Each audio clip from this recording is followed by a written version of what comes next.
This is Doug Zanes. Thank you for tuning into my weekly weekly show. This week, I want to talk a little bit about Uber and Lyft, as I think most people, certainly that I know, and I think most of you listening, are very familiar with Uber and Lyft, which are ride-sharing companies. And what that means is, quite honestly, for those of you who don't know, what the way they work is you download an app to your phone or to your smartphone, and you go on, for example, the Uber app. I'll talk about that because I'm more familiar with Uber because I've used them. And you go on your Uber app and you punch in some information, and a car comes and gets you and gives you a ride to wherever you're going. Just like a taxi would, but with a taxi cab, you have to call them, you have to wait. With Uber, you go on an app, you put in where you are, you put in where you want to go to. You can see on the app how far close the cars are to where you are. Is it going to be a 5-minute wait or a 25-minute wait? And then the car picks you up. You know who's coming. You have a picture of the driver. You know what kind of car. You get in the car. It takes you to wherever you're going. And you don't pay the driver. It's all done through the app, and your credit card is charged or your debit card's charged, and you get a receipt, on your phone. And it's that simple. Now, ride-sharing companies like Uber and Lyft have really gotten a lot of pushback from taxi cab companies. Taxi cab companies hate Uber and Lyft, understandably, because, for those of, let's put it this way, this is just my opinion, because I've ridden in both Uber vehicles and taxi cabs, quite honestly, all over the country. I've never used Lyft, not to say Lyft isn't great. I just never have used them. But I can tell you just about every taxi cab I've been in, whether it's in somewhere in California, whether it's in Arizona, whether it's in New York City, whether it's someplace in Texas or Vegas or wherever else it's been, wherever else I've been where I've been in a cab. Cabs have never been nice vehicles. They're not comfortable. They're beat up. They generally don't smell very good.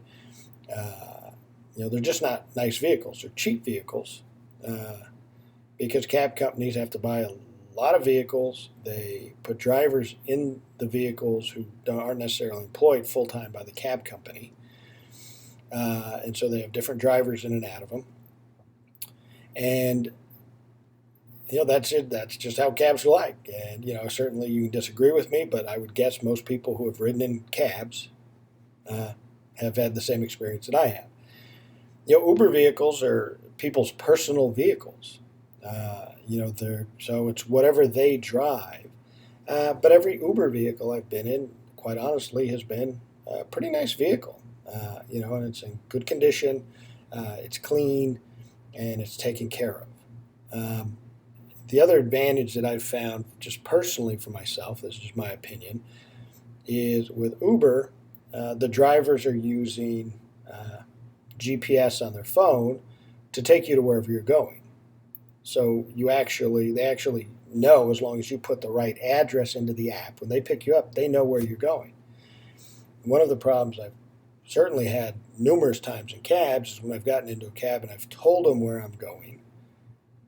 They have, they really haven't known how to necessarily get me there, and some of them have had GPS, some of them haven't, and it just, again, haven't had the best experiences in cabs.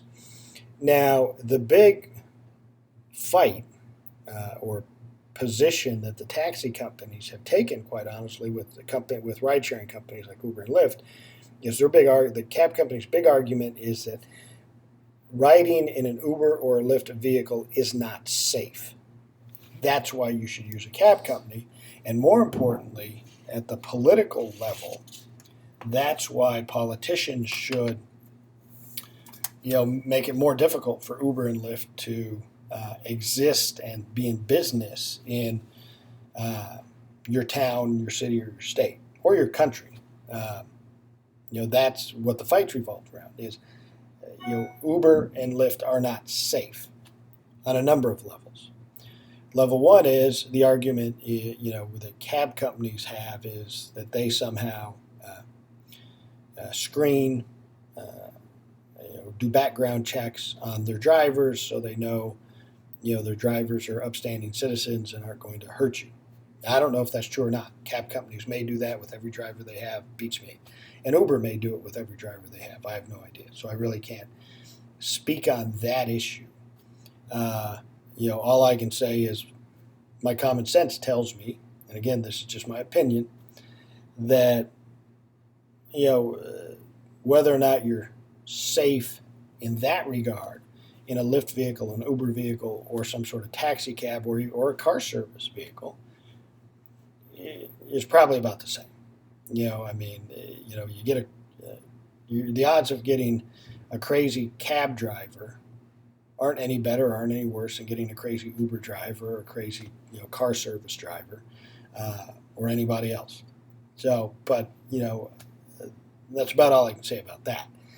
What I want to focus on is the insurance side. If you get hurt, if the vehicle you're in is involved in a car accident and you get hurt, because that's the other side of the argument that the cab companies are making against ride-sharing companies like Uber and Lyft, is that in a cab you are covered by insurance, and so you can be taken care of if you're involved in an accident.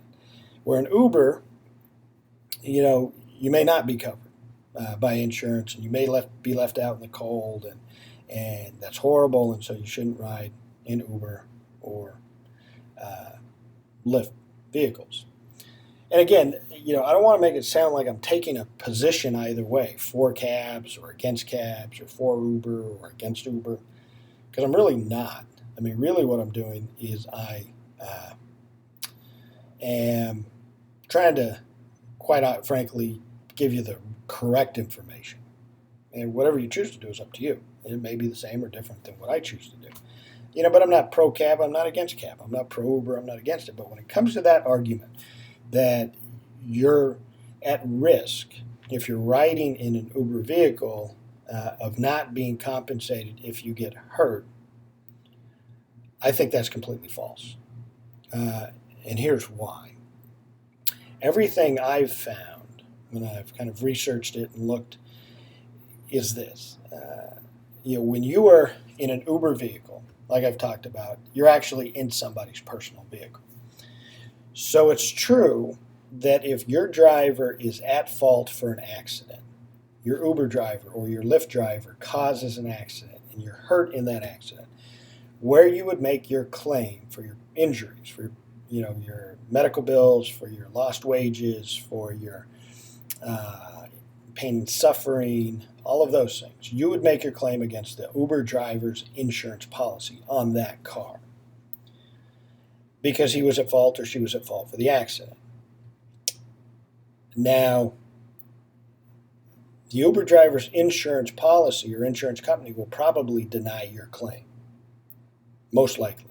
I can't predict the future, nothing's guaranteed, but they will most likely deny your claim, and their argument will be, and it's a valid argument, I think, will be that the Uber driver has a personal insurance policy for his personal vehicle. It's not a commercial policy. And that the Uber driver isn't a commercial driver. Doesn't have a commercial driver's license. He's not certified in some way. But more importantly, he doesn't have a commercial insurance policy, so they're not required to pay you for your injuries, even though it was their driver's negligence, because their policy isn't in effect when you're driving. And I think that's true. I mean, I think they'll deny coverage. I think if you wanted to fight them on it, you would win. What the cab companies, as far as I can tell, fail to tell the public, in this fight and in their arguments, is that both Uber and Lyft carry big insurance policies that are excess policies. And so what that means is when either the driver's policy is exhausted, if they don't deny coverage and they actually pay, or they just deny flat out, the excess policy that Uber or Lyft carries kicks in. And from what I understand, both carry $1 million excess policy. So when most states that have minimum insurance requirements have requirements of anywhere from $10,000 to, let's say, $25,000 is the state minimum. You can see where Uber or Lyft carrying $1 million worth of coverage that will apply to you to compensate you if their driver causes an accident and you were hurt is actually a lot of coverage. And I can tell you it's more coverage than I think most cab companies typically carry. Because what the cab drivers also fail to mention, or I should say the cab company or their lobby fails to mention, is that states generally regulate how much insurance cabs are required to carry. And it tends to be anywhere from, I think, probably about $125,000 a year. Let's see, I was looking at the state of Florida, I believe, to $250,000 or so. And I would bet that most cab companies don't carry any more insurance than the minimum that they're required to carry by state law. And so if you look at it from that perspective, and you're in the same accident, but you're in a cab, and the cab driver causes it, now you're only looking at $125,000, let's say, if they're carrying the minimum, to a $250,000 versus the $1 million that's available through your insurance on Uber or Lyft. Now, we're just talking about insurance. I mean, again, you can always, if that's not enough, go after the company itself if they've got negligence or their agent, so it would be the driver is negligent, you got hurt. So you can always go after the company itself, whether it's a cab company or Uber or Lyft. But I mean, that's the insurance difference. And quite frankly, the insurance that Uber and Lyft carry is much more favorable to you if you're hurt in an accident caused by their driver than what cab companies typically carry. In addition to that, as far as I can tell, Uber and Lyft, their policies, their excess policies also include underinsured motorist coverage, which cab companies, as far as I can tell, never carry. So what that means is if you're in an accident in an Uber vehicle that's not caused by your driver, but that's caused by somebody else who hits the car that you're in, well, you would initially make a claim on that car's policy. So let's say that driver only had a state minimum $15,000 policy, which is what we have in Arizona. And you went and you had severe injuries and you made them pay the $15,000. You would then go make an underinsured motorist claim, which could be on your personal underinsured motorist policy on your vehicles. But if you're in an Uber vehicle, their policy would then kick in, and that's where you would make your underinsured motorist claim. If you're in a cab, in my experience, certainly from working on cases against cab companies or involving cab companies, they don't have underinsured motorist coverage that they purchase to protect their passengers. And so then you would have to move on to your own underinsured motorist policy if you had one. So again, when I look at the arguments being made, or for lack of a better way to put it, the propaganda being put out there by the taxi cab companies, I don't think it's legitimate. I think the insurance coverage provided to you as you sit in either an Uber or Lyft vehicle if you're hurt in a car accident puts you in a much better position than you ever would be if you're riding in a cab. So I just want to talk about that a little bit. I think it's important that everybody knows these ride-sharing companies are becoming much more popular. Lots of people use it. There is insurance that will cover you and protect you if you're in either an Uber or Lyft vehicle, either through Uber or Lyft, if not through the driver of the vehicle. So that's about it. Any other questions, give me a call, or actually you can email me. That's the easiest way, at dzanes@zaneslaw.com. And until next week, I'll talk to you soon.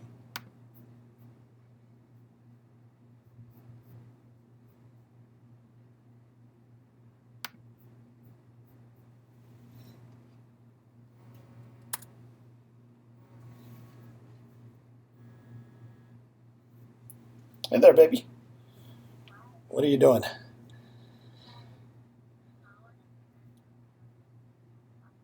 All right. Let's see, what time? Right now it's about noon there? 12:15. Okay. That's good.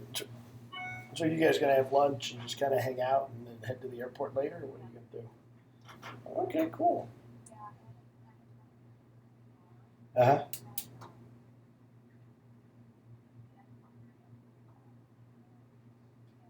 Yeah. Uh-huh. Uh-huh. Oh, all by yourself? Yeah. Yeah.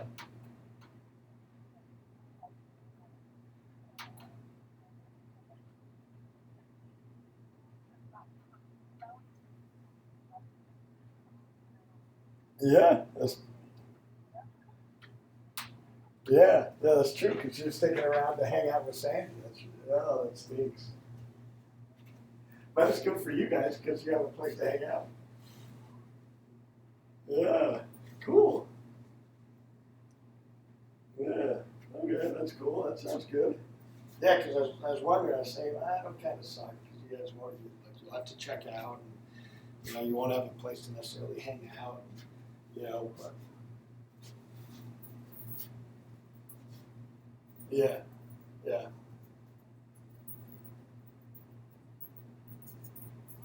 yeah.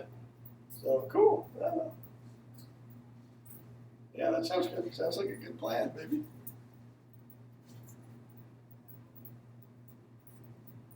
Yeah, gotta repack. Yeah, the with the paint bikini thing. Yeah, those are great. You look good, baby.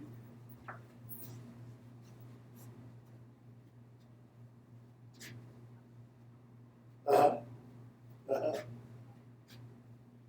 that's cool.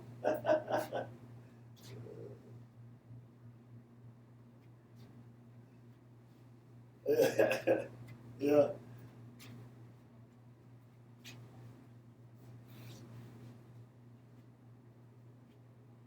Oh, really? It's been so wild and crazy stuff going on.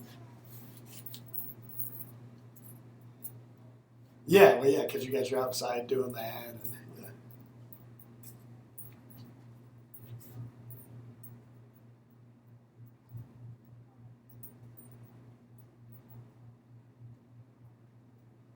yeah, yeah.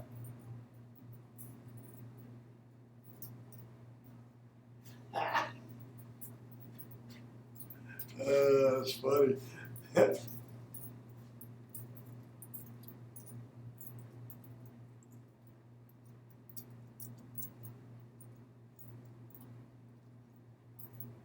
uh,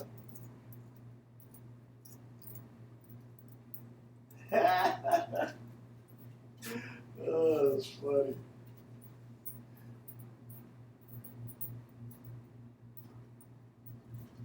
Yeah, exactly. That's great. Uh,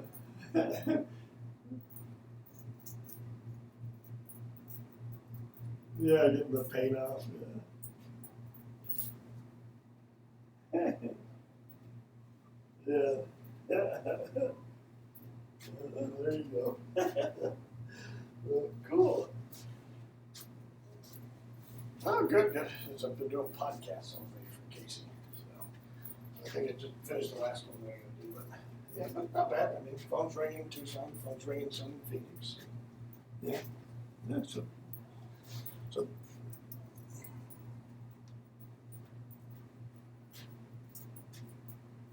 okay, cool.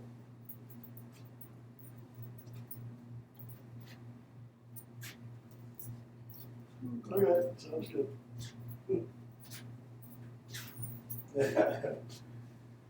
But so you're glad you went, baby? Yeah, good, good. Cool. Okay. All right.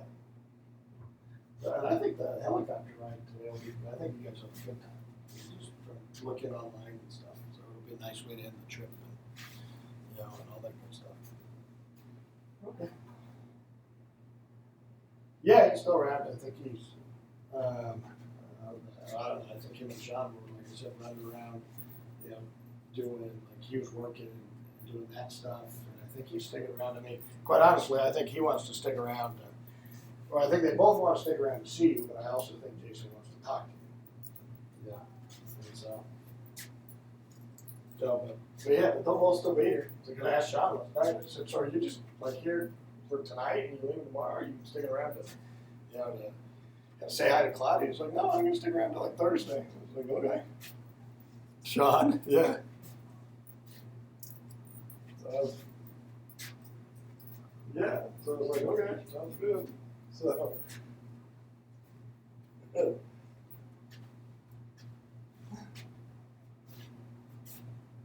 yeah, so I put him in the middle room.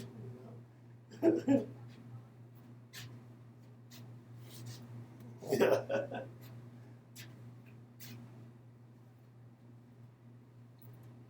Yeah, they're not bad. I mean, they bark a little bit, but I hold Simon and he quits barking. And, like I've got him here with me because, I'm home alone, but I also didn't want him freaking out. Because I have no idea what Sean and Jason are doing today. Like, I hadn't even talked to them, so, yeah. So, we're just hanging, so they're just hanging out, but now they're doing good. So, okay. It kind of sucked, actually. I thought it would be much better, because the commercials make it look funny. But it wasn't very good. So that's why we don't go to the movies anymore. So, so I don't know. I haven't talked to him, so I'm guessing we'll go grab something. I'm still on my cleanse, so good actually. Just I'll probably do one more day. Like I'll finish today, and then I'll probably do it tomorrow, and then finish like tomorrow night with something light.